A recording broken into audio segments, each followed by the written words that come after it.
This is a story about a country digging its way to prosperity. Central Ivory Coast is a rich agricultural landscape.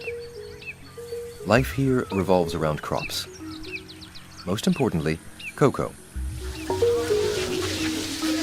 Ivory Coast has the world's largest cocoa crop, and it starts in places like this, the village of Yoho, where John Koasayo is a cocoa farmer.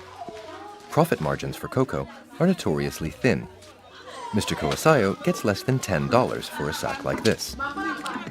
These days, Mr. Koasayo supplements his income by dealing in gold.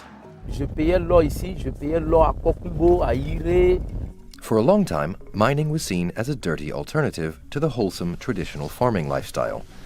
But that's changing. Ivory Coast is in the midst of a gold rush. The country boasts some of the richest gold mining potential in Africa. It's part of a broader mining boom across the African continent, propelled by high mineral prices and struggling crops.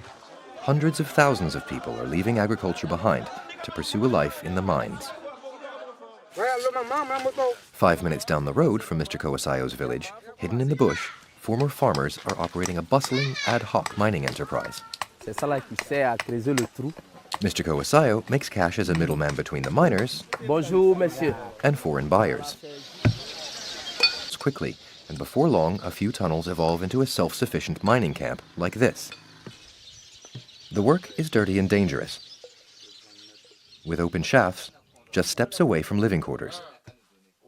About 500,000 people are thought to be involved in artisanal mining. Si tu as eu l'op, tu veux rentrer dans un caillou comme ça, tu es quelque chose de millions, tu s'en vas payer ta moto, tu fais tes business, tu t'en vas payer habits propres, mais tu veux faire 4 ans dans le cacao, tu n'as rien à voir, manger la même, tu ne veux pas voir manger.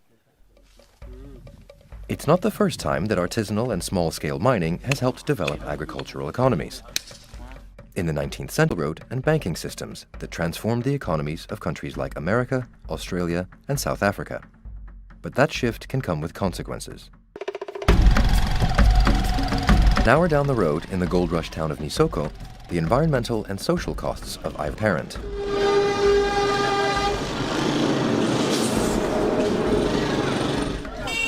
Here, petrol fumes mingle with rumors of a treasure there for the taking. A year ago, now it's a boom town, several thousand strong. Oui, tout ici, ce sont des champs de cacao, des palmiers qui ont été détruits au profit de l'or. The locals call it Abidjan 2 because its dense population and frenetic energy remind them of the country's biggest city. La population s'est accroître du coup comme Abidjan. Et l'économie aussi était devenue du coup comme à Abidjan, où tout le monde gagnait de l'argent, tout le monde gagne maintenant de l'argent. This massive open pit is the biggest mine in Nisoko. Hundreds of people work in tandem to dig out gold ore. Considering the giant scale of the pit, the final product seems meager. Voilà, il enlève un petit grain d'or. Toxic mercury is used to aggregate the gold. Voilà. Et vous voyez, ça, ce sont des mercures. Les mercures. And then drained into the soil. This piece of gold is worth about $10. It is dangerous, dirty work. This pit is illegal, and heavily armed security guards patrol it. Shortly after arriving, our team was prevented from filming and briefly detained. The Ivorian government has since shut this site down. Local officials worry that because the mine operates under the radar and isn't taxed, the wealth generated here isn't being invested. Simply the miners get what they can get. The village itself. Mr. Tape thinks revenue from mines like this should go toward public projects like schools, roads, and hospitals. Our villages need a lot of things. Water, current water, we don't have it. They could also get electricity, for example. They could have schools built and hospitals also built. Back in Yoho, cocoa is still a way of life. Federal officials acknowledge that mining can be a vital tool to fight poverty in rural places like this. But they have been slow to establish a legitimate legal structure for it, leaving the door open to labor and environmental abuses. If mining is going to be a vehicle for development in Ivory Coast, the country's industry has a long road ahead.